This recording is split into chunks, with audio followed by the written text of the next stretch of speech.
If you're struggling to get views on YouTube, the strategy in this video could change everything. For example, I was able to take this video to over 130,000 views, even though my channel only had 51 subscribers when I first posted it.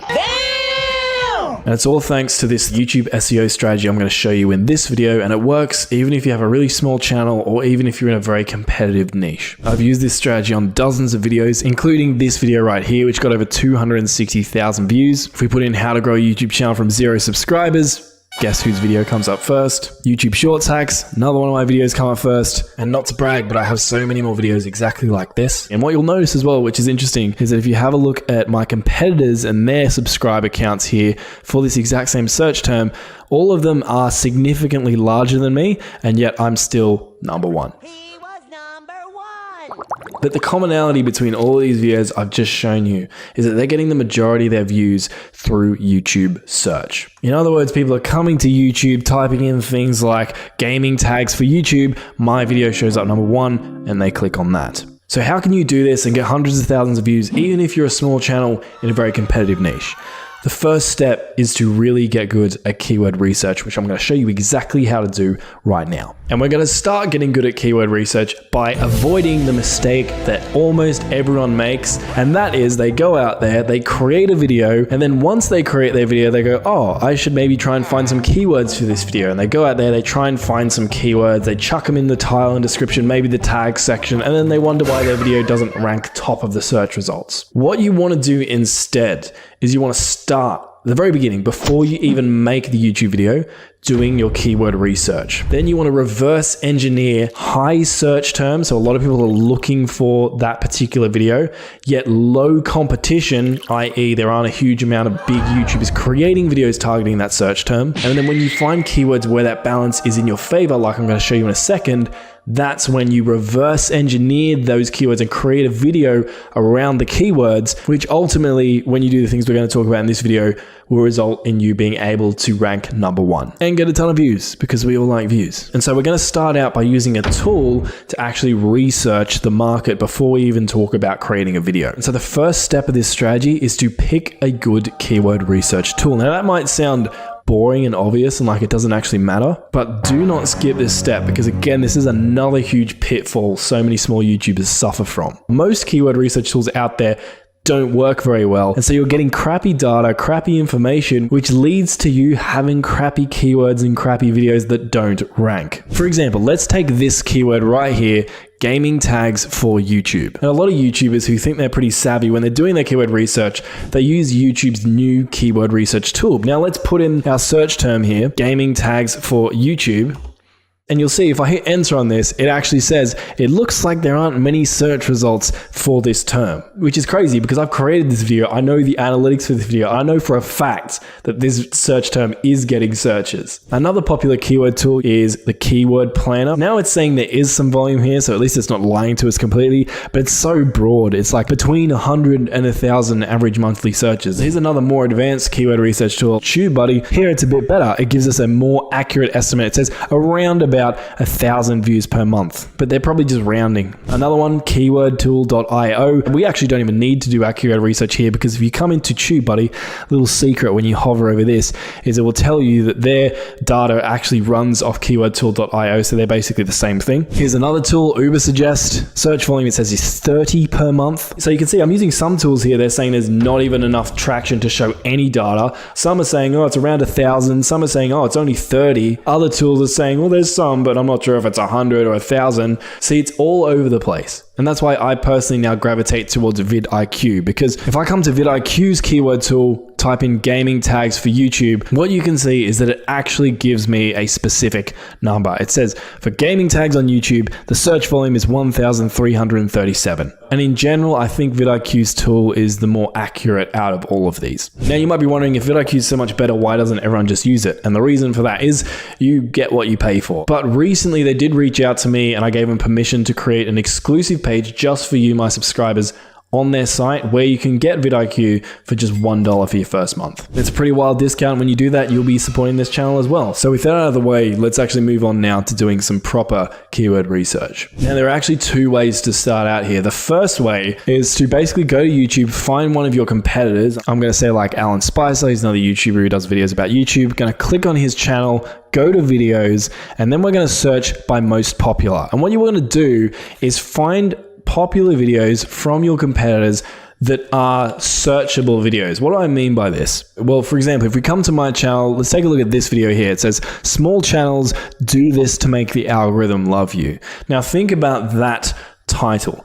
No one's going to YouTube and typing in small channels do this to make the algorithm love you. This particular strategy we're talking about right now, we're going to try and rank our videos high in YouTube search. So this would not be a good video for us to look at. On the other hand, if I come to Alan's channel here, things like how to download a YouTube video, how to turn on and off restricted mode, how to delete a YouTube channel, these are all search terms people would actually enter into YouTube, and then Alan's video might come up. Anyway, you can find some of the most searchable videos and then basically enter the main keyword or keyword phrase from that video into your keyword research tool. So if I was to take this video, for example, how to download a YouTube video, the fast and free bit doesn't really matter.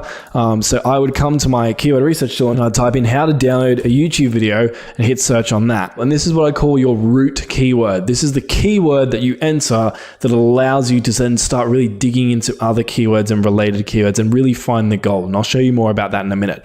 But first, I want to give you an alternative to what I just talked about, which this is one way to find your root keyword. But some of you might not have really many competitors to model. And so if that's you, what I want you to do instead is enter a very broad and vague keyword that relates to the types of videos you create. So in my case, it might be YouTube because I create YouTube tutorials. So now obviously YouTube is a terrible keyword for me to try and rank for, but what it does is it gets me started and it gets me some data that I can start digging through. So either way, whether you're using a competitor's video as your root keyword or just using a very general term related to your niche as your root keyword to get you started, the next steps are all the same. In this case, I'm just going to continue with using this general keyword since it's already here.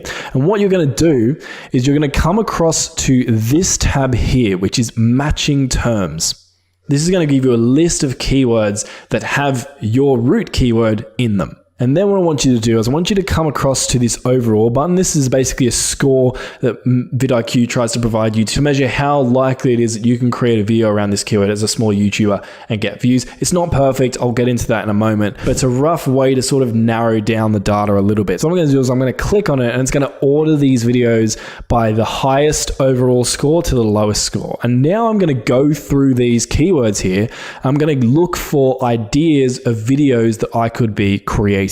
So if I scroll through here, an interesting term that stands out to me is YouTube Advanced not working. What we can see is this gets quite a high search volume, right? So over 200,000 people. The competition score is quite low. Again, take competition scores with a grain of salt because often they're wrong. And I'll talk more about how to manually vet competition in a second. But what I'll do then is I'll grab this, I'll click on it, I'll click copy keyword, and then I'll come across to YouTube and I'll just enter that keyword into YouTube and see what comes up. And now what I'm going to do is I'm going to manually get an idea of how much competition this keyword has. And we're going to look at two things. Firstly, we're going to have a look at how large the channels posting videos around this topic actually are, because that's going to give us an idea of how hard it would be for us as a small YouTuber to break into this search results page. And we're also going to look at the volume of videos. Now to start off with, if you have vidIQ installed, you get this little kind of pop-up here, which will tell you how many subscribers a channel has without actually having to click on it, which makes things convenient.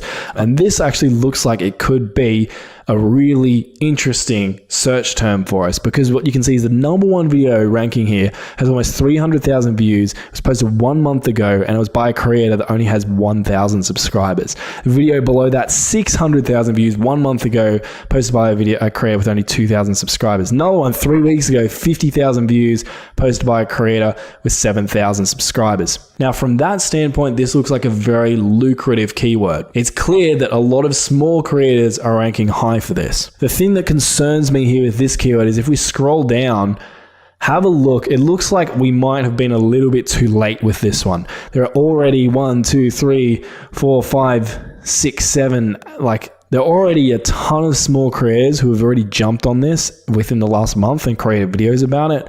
And so unless we look at their videos and are like, hey, we can create videos that are way better than these, I think this one might be a tricky one for us to break into because it looks like we just missed the boat. But that's okay. Let's go back to our list and let's try another one. So if I go to another one here, something that stands out is YouTube Shorts thumbnail. Maybe I could create a video like how to change a YouTube Shorts thumbnail. We're going to click on YouTube Shorts thumbnail, copy that keyword, do the exact same thing. We're going to do a manual competition research because I don't trust the vidIQ's competition stats.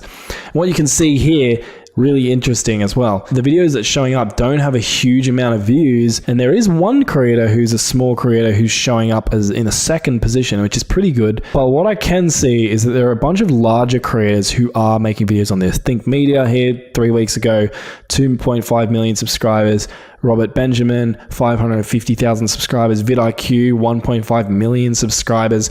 So while this one doesn't have as huge a volume of videos showing up for it, it does seem like there are a lot of larger creators already creating videos on this, and chances are, because they're larger and they have so much more experience on me and an existing audience, they're going to have an advantage over me. Their content's probably going to be pretty good, and it's going to be hard for me, assuming I'm a small creator who's kind of just getting into this, to break into this search results page, again assuming I don't have something really special to bring to the table. So I'm going to go back and I'm going to continue doing my research, and so let's scroll down a little bit further. YouTube keyword research, there we go.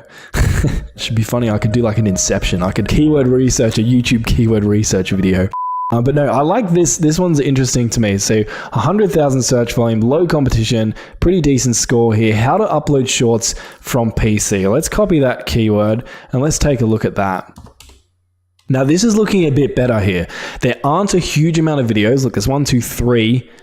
Yeah, there's pretty much only 3 that are recent. This one's not recent at all. It's pretty much only 3 that are showing up. Out of those 3, 2 of them have over 100,000 views. This one's almost got 500,000 views. And those creators only have 1,000 subscribers or so. And I can almost guarantee that most of this dude's subscribers have come from this video. If I was a more established channel, I reckon I could make a video on this exact search term and it would probably do well. However, for example, let's say I'm a complete beginner and I want the best chances of getting some views. I'm happy to sacrifice the chance of getting a huge amount of views for a higher likelihood that I'm going to get a significant amount of views. And so what I might do here, for example, and this is where you can get a bit creative, is I might change out a variable here. So I might change this, instead of how to upload shorts from PC, what if I change this to how to upload shorts from Mac? And now this is actually looking pretty good for me because most of these videos that are showing up, one, they're pretty small creators. Check out this one, only 500,000 creators, and he's showing up as the 3rd search result. And also in these guys' titles, they're not specifically for Mac. They're saying for PC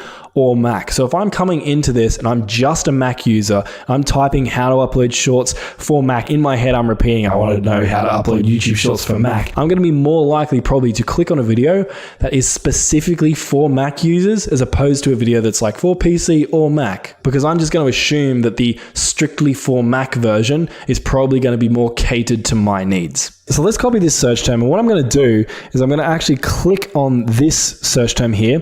That's going to enter it as our main keyword now, and it's going to give us, we're going to get some calculations on this. So vidIQ is going to give us a competition score. So it reckons that the how to upload shorts from PC is pretty good. 100,000 search volume. Competition it reckons is low. Now let's change this from PC to Mac. See what we get. Now this is an interesting example here of how the competition score can be wrong and lie. So you can see here it says that there's a higher competition for Mac, which, you know, we just did our manual research and we can see that there is not. That's not the case. It's actually the opposite. But what I am interested in seeing here is I can see that this search term has 1,200 searches per month. Now, relative to 100,000 searches, it doesn't sound that exciting. But as a small creator, getting 1,200 views per month, that's pretty damn good on one video. And so for me, to be honest, if I was a really small creator just getting started, I would probably be more likely to choose this keyword to create a video around, because I think even though the search volume is less, the chances of me actually standing out are probably the highest with this search term. So for the remainder of this tutorial, I'm going to run with this search term. And now in my head, I know that I'm going to create a how to upload YouTube Shorts tutorial for Mac users. Now, what I sometimes like to do is I like to come across, now I've entered into YouTube, I can see what my competitors YouTubers are doing for their videos and thumbnails. I want to look at their titles and thumbnails and see, is there anything here that I could potentially use to stand out? Now, you don't always want to take inspiration from the thumbnails of videos that are already showing up here because one, you want to stand out, and two, because we're going for much smaller and more niche search terms, often your competition who show up here actually don't have very good thumbnails. So you should ignore their thumbnails and just create your own one that's going to be a lot better. I'll talk more about how to create great custom thumbnails later in the video. But either way, I would always come here, just take a squiz at what's going on, just in case there's something that I could be inspired by or certain patterns I might notice or pick up. For example, one real quick pattern I've just noticed, out of all of the videos here, they pretty much all have the YouTube Shorts logo in them. Notice that, except for this one video here, and out of all of the videos, this one's done the worst. So what I'd pick up here is when I go to create my thumbnail for my how to upload YouTube Shorts on Mac video, I want to make sure I use the YouTube Shorts logo in it because it seems like that's worked well for a lot of the others here. The other thing I'll look at is look at the length of the videos you're competing against. So normally you want your video to be a similar length, roughly within 20% either way of the length of their videos. So in this case, I'd be looking to make my video somewhere between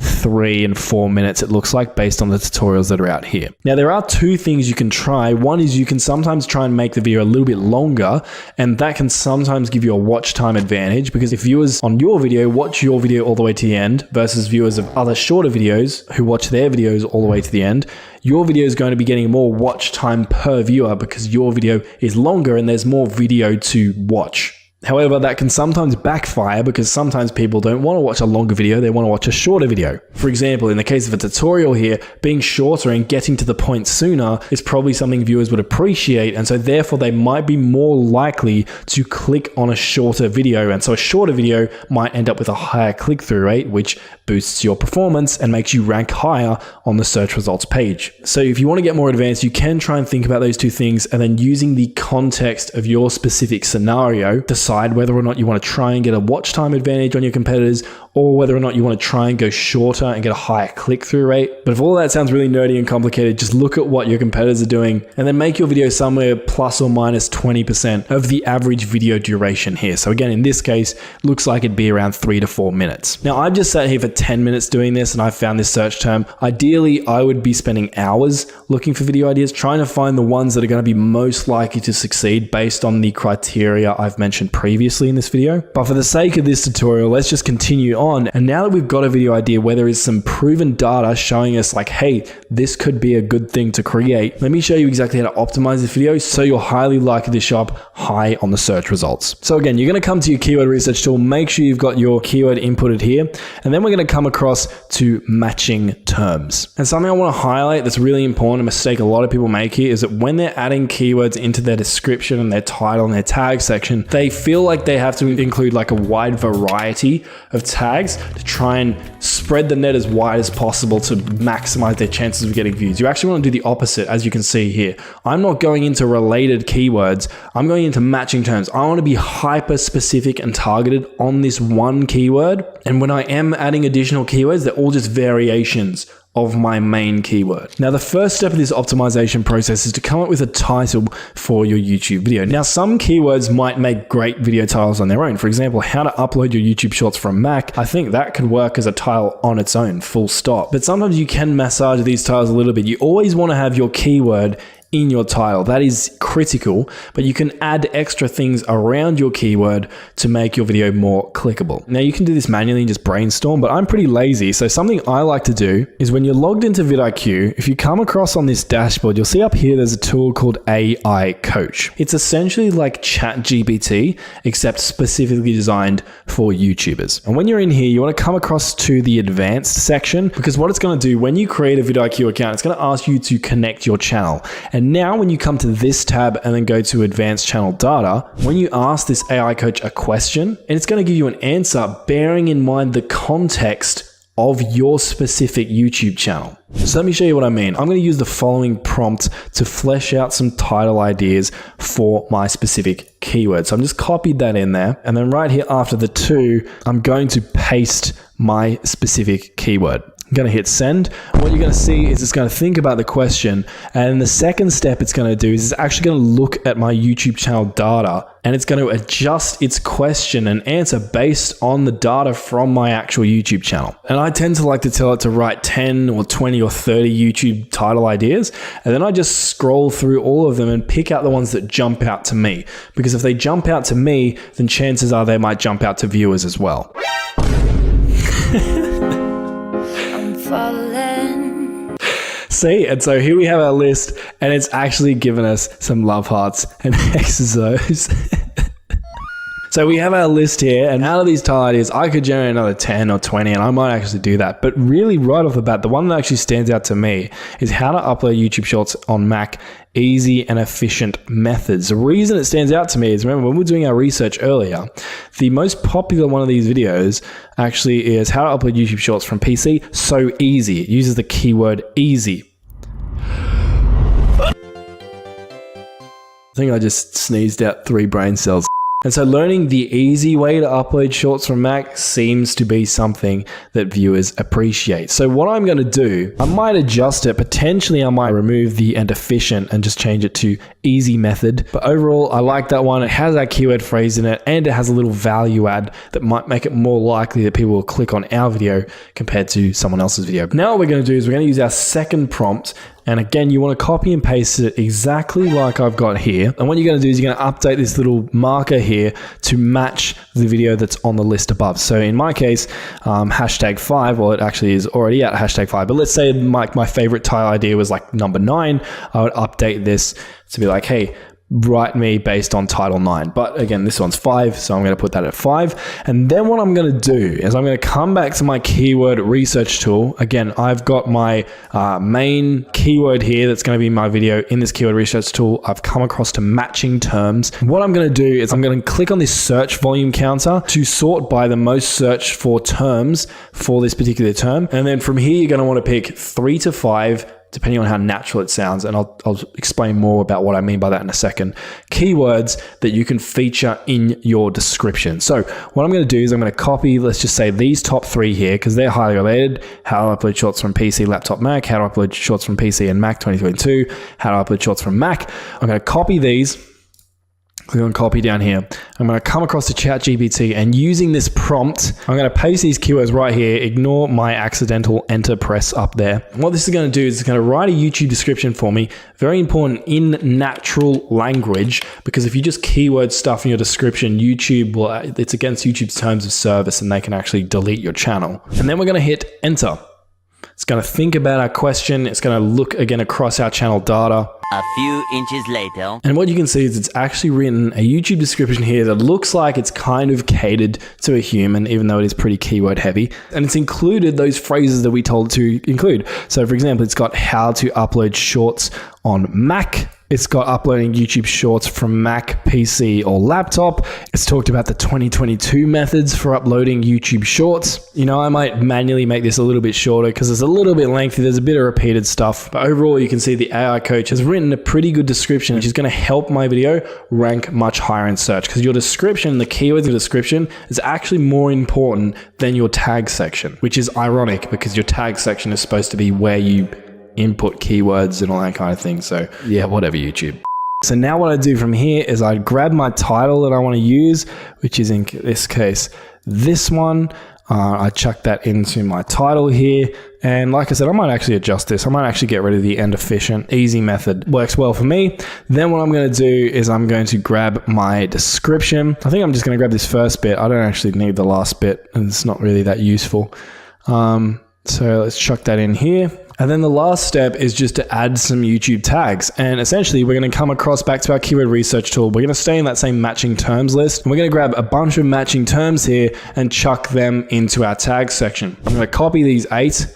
I'm going to come across to my video. I'm going to scroll down, and in the very bottom, you want to add a tag that is just your channel name, so your channel shows up when you search for it. You're also going to want to add your YouTube title in there as a tag, and then you're just going to copy and paste in all those tags you literally just copied from vidIQ. And I'm going to just grab a couple more here because I didn't, it seems like I ran out. And you'll notice with tags, I'm not really doing a whole lot of research into this because tags actually aren't that important, but it's kind of like they're still here, so YouTube must use them to some degree. I suspect YouTube uses them a little bit more for smaller channels, probably not at all for larger channels anyway. And I'm just going to trim off any of the tags that don't fit until here we are. So now I've got a full tag section, everything fits. And so from here, we're pretty much good to go. You can just check off all the other standard boxes, you know, thumbnail, end screen, that kind of thing. But before you hit publish on your video, I want you to promise me something. Look, at the beginning of this video, I showed you a bunch of examples that prove this method works. But as with every method on YouTube, there isn't a guaranteed 100 success rate. And anyone who tells you that there is a YouTube strategy that 100% guarantees success 100% of the time, they're lying to you, essentially. Not every video is going to get hundreds of thousands of views, but my promise to you is that if you do this consistently, eventually you'll stumble upon the ones that do well. It might be your 5th video, it might be your 6th video, it might be your 10th video, but trust me, when that 10th video really does hit, and you start consistently getting tens or maybe even hundreds of thousands of views, it'll make up for the 10 videos that flopped before it. So get out there, and remember, if you do want to get the vidIQ tool I used in this video for your keyword research, also for the AI coach and a whole bunch of other tools, you can use the link in the description to get it 98% off, so for just $1. Oh, and as promised, if you need help with custom thumbnails for your videos, I'll link a video right on screen that is specifically about creating thumbnails for your videos. So if that's something you have trouble with, watch that video now.